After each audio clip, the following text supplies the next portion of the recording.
The pre-workout ingredient that will have the greatest impact on your training performance will be whatever ingredient you personally believe has the greatest impact on training performance.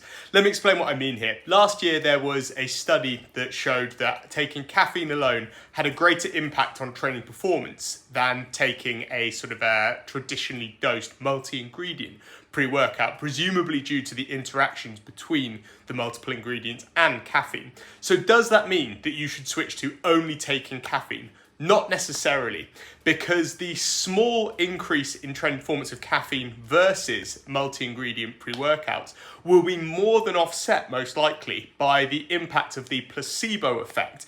Now, this sounds really wishy-washy, but it's actually proven time after time in the majority of research that the placebo effect actually has a huge impact on training performance and even on muscle building, interestingly, likely as a result of the first point there. In fact, research has shown that taking a large dose of caffeine but not believing you've taken anything will mean that you get a lower increase in training performance than taking nothing but believing you've taken a large dose of caffeine. So the placebo effect is actually more powerful than caffeine itself, and there's even a dose response.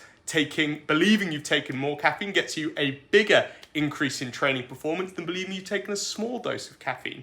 So what I'm trying to say here is that even though the literature suggests that multi-ingredient pre-workouts may not boost training performance as much as taking caffeine alone, which is what I'll typically use myself, if you believe that the multi-ingredient pre-workout that you're taking is giving you a huge increase in training performance, even now that I've ruined that myth for you, if you believe that it makes an impact, it will probably still give you a real life increase in training performance.